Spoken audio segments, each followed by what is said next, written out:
et se répand sur les créatures, pour régler sur elles. Alors elle leur apparaît, à chaque individu, selon sa vision et son imagination, ne signifiant que dans les récepteurs eux-mêmes, mais pas l'essence du Malkout. Et ceci est utilisé des simulacres par le moyen des prophètes. Osée 12h11, 217. C'est pourquoi le Saint, béni soit-il, leur dit, même si je vous ressemble dans vos formes, c'est-à-dire dans la vision et la ressemblance, néanmoins en tout, à qui donc me comparerez-vous, pour que je sois son égal? Avant que le Saint, béni soit-il, ne crée une image dans le monde et avant qu'il ne forme une forme, le Saint, béni soit-il, était seul dans le monde, sans forme ni ressemblance, car celui qui le conçoit avant le grade de Bria, qui est Bina lorsqu'il est sans aucune forme, ne doit pas faire de forme ou d'image dans le monde, ni avec la lettre E, ni avec la lettre Iud, ni même pour l'appeler par le saint nom ou toute lettre de point. C'est pourquoi la Torah dit, car vous n'avez vu aucune forme, c'est-à-dire que vous n'avez rien vu qui ait une forme ou une ressemblance.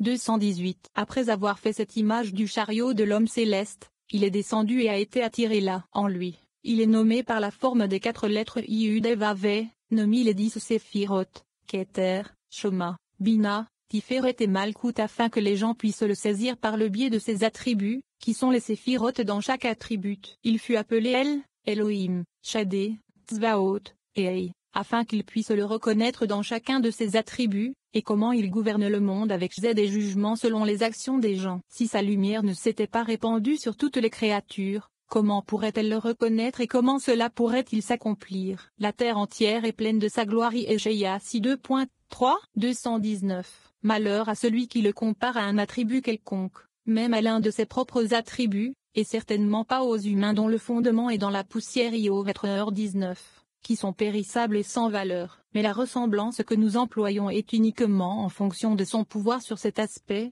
ou même en fonction de société anonyme domination sur toutes les créatures. Il n'y a pas de ressemblance au-dessus de cet attribut, et lorsque son pouvoir s'élève de cet attribut, il n'y a pas d'attribut, de ressemblance ou de forme pour lui.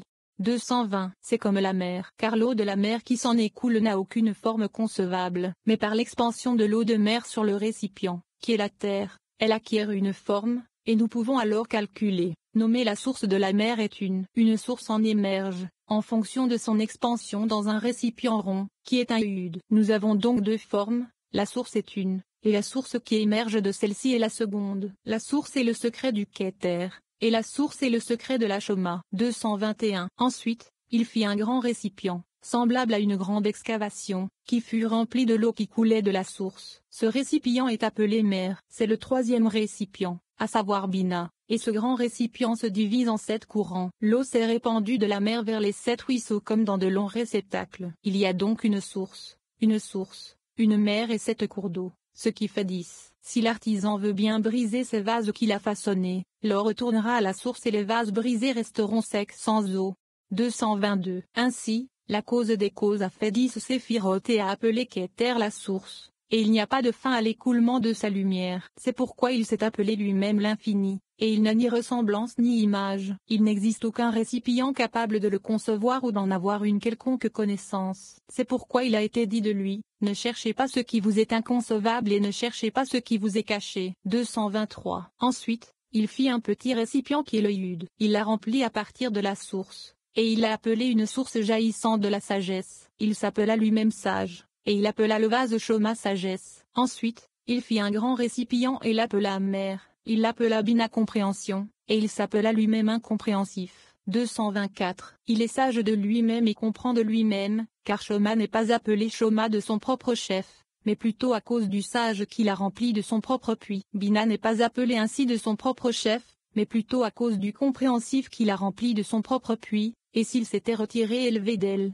elle serait restée sèche. C'est la signification de « les eaux se retirent de la mer, et le fleuve est desséché et se tarit » au 14h11. 225. Ensuite, et il le frappera en 7 courants. Ésaïe 11h15. Il a fait 7 vases précieux et les a appelés grandeur, nommement Z, Gvura, Tiferet, Netza, Od, Yuzod, et Malkout. Il s'est appelé grand dans la grandeur et aussi pieux, Eb, Shazid, puissant dans Gvura puissance, glorieux dans Tiferet gloire, et victorieux dans les batailles dans Netza Netzachim victoire. En Od majesté, il s'est appelé la majesté de notre Créateur et en Yuzod, il s'est appelé juste. La fondation, Yuzod, soutient tout, tous les vaisseaux et tous les mondes. Et dans Malkout royaume, il s'est appelé roi. C'est à lui qu'appartiennent la grandeur, la puissance, la gloire, la victoire et la majesté de tout ce qui est dans le ciel, à savoir Uzod, et à lui qu'appartient le royaume livré à Yamim 29 2.11, c'est Malkout.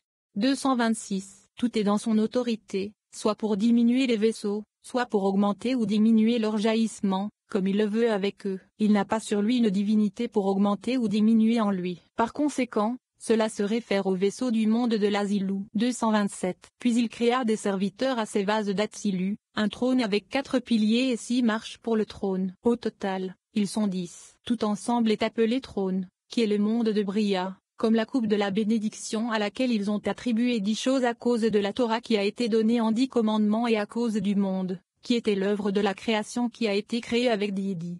228. Il a ensuite créé des groupes pour servir le trône, qui sont des anges, séraphim, créatures vivantes, Ophanion, Shashmalim, Elim, Elohim, fils d'Elohim, Ishim. Il a fait des serviteurs pour ceux-ci, Samaël et tous ses groupes, qui sont comme des nuages sur lesquels ils peuvent monter pour descendre sur la terre, et ils sont comme des chevaux pour les anges. 229. Comment savons-nous que les nuages sont appelés chars? D'après le verset, voici Hachem monté sur un nuage rapide et il viendra en Égypte. Yeshaïa 19, c'est le ministre désigné de l'Égypte qui est appelé un nuage rapide. Dès qu'ils ont vu leur divinité, qui est leur ministre, et qu'ils l'ont vu comme un cheval sous le char du Saint, béni soit-il, immédiatement les idoles de l'Égypte seront émues en sa présence, et le cœur de l'Égypte se fondra ibidem. Ils se sont éloignés de leur foi et leur cœur a fondu comme la cire de leur foi, ils ont payé dans leur ministre à point. Ils dirent, et maintenant, notre foi, notre déité nommée sur nous, est devenue comme un cheval. Leur cœur a été retiré de leur foi et a fondu comme de la cire, et nous savons que fondre signifie fondre comme de la cire d'après le verset. Mon cœur est devenu comme de la cire,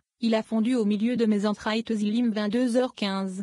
230. Et chaque premier-né d'un âne, vous le racheterez avec un agneau. Shemot 13h13. Ce commandement consiste à racheter le premier-né d'un âne ou à briser le cou du premier-né d'un âne, s'il n'est pas racheté. C'est le sens de, et si vous ne le rachetez pas, alors vous lui briserez le cou ibidem. Le secret qui se cache derrière cela est que le mauvais penchant peut se repentir et devenir ensuite le bon penchant, comme cela a été établi dans le verset, je lui ferai une aide pour l'égaler. Bereshit 2h18. Si l'on mérite, c'est une aide. Si l'on ne mérite pas, alors c'est un match contre lui. Ces images d'un agneau et d'un âne, comme il est dit à leur sujet, et tout premier lieu d'un âne, tu le rendras avec un agneau, signifie que même s'il est un âne, c'est-à-dire un ignorant, s'il a le mérite de se repentir, il sera racheté de l'exil par un agneau, parce qu'il l'est. Israël est une brebis dispersée. Yirmeya 52.17. S'il ne se repent pas, alors brisez-lui le cou, car il s'est rendu semblable à un peuple à la nuque raide qui sera effacé du livre de vie. À leur sujet,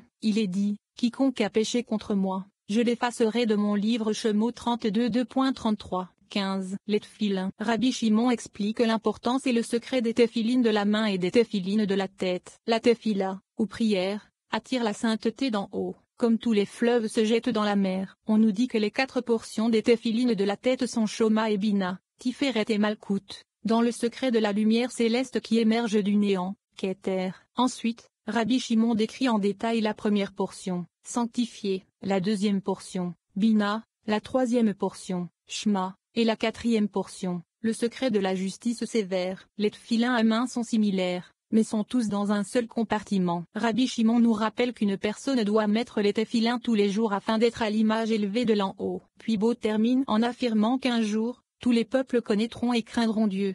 231. Ce sera un signe sur ta main, et des frontaux entre tes yeux. Shemot 13h16. Ce commandement est considéré dans une catégorie différente, car il n'est pas considéré comme un commandement mais plutôt comme une question de sainteté. Et ce sont les téphilines des mains et les téphilines de la tête, car ils sont une manifestation de la glorification et de la beauté des visions suprêmes. C'est pourquoi on les appelle frontelets, comme il est écrit, Israël, en qui je serai glorifié. Yeshaïa 49 2.3. 232. Il est écrit, quand Israël était un enfant, alors je l'aimais. Osée 11. Cela se réfère au jeune Israël, qui signifie Zahir en pin avec le mochin de la petitesse, et écoute, ô Israël, et Shma Israël, se réfère à Israël Saba, vieux, qui est Bina avec le mochin de la grandeur, qui est beau en apparence au-dessus de Bina et au-dessous de Malkout. Il explique comment tous les Moshins d'Israël Saba et de Tevuna sont descendus, dit que Joseph, qui est le Hezod Zahir-Ampin, s'élève jusqu'à Bina et y est paré de deux couleurs, blanche et rouge,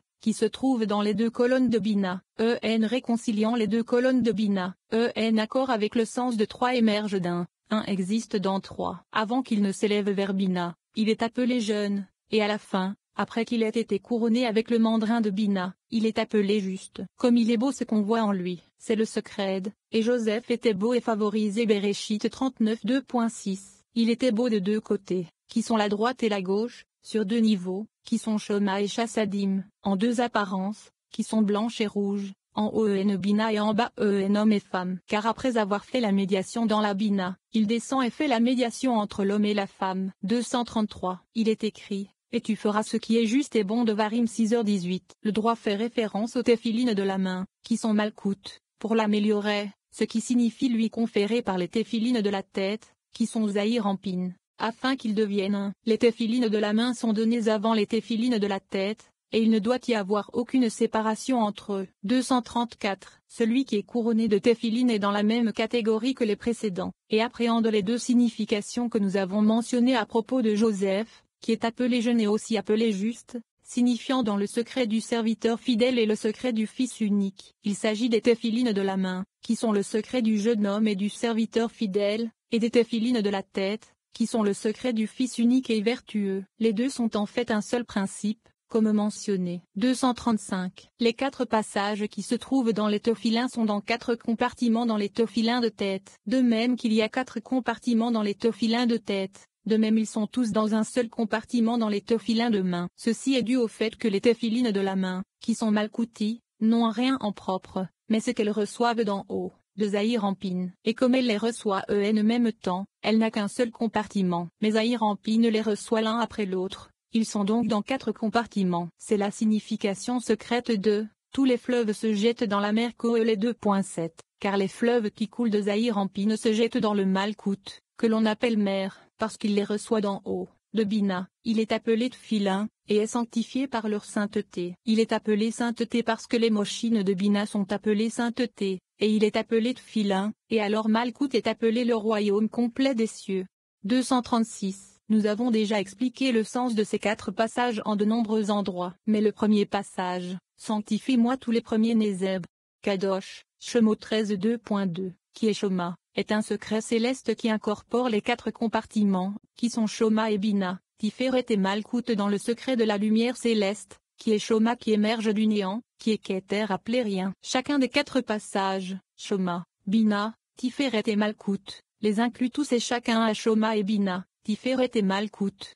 237. Tous ces quatre, Shoma et Bina, Tiferet et Malkout, sont évoqués ici, dans le premier passage, sanctifié car sanctifié est la sainteté surnaturelle, qui est le secret de la Shoma surnaturelle qui est appelée sainteté. À partir de là, tout a été sanctifié au moyen de la dissimulation supraliminaire qui est appelée sanctifiée. Pour moi et Bina, qui est le secret du monde supérieur, la chambre interne. Tout est uniformément le secret du Zed, soit au-dessus, soit au-dessous, à savoir Tiferet de l'aspect du Zed. Premier-né et le fils premier-né, comme il est écrit, Israël est mon fils, mon premier-né Shemot 4h22, nommé Tiferet, et ce fils premier-né comprend tous les aspects et toutes les couleurs, c'est-à-dire qu'il inclut Malkout aussi. Pour cette raison, le verset inclut tous les quatre, Shoma et Bina, Tiferet et Malkout, dans le secret de la Shoma supérieure, qui est le premier passage. Il s'agit d'une description générale pour savoir que tout y est inclus, mais dans les détails, chacun en soi correspond à une séphira individuelle. Et le premier passage inclut les autres passages. 238. Le deuxième passage,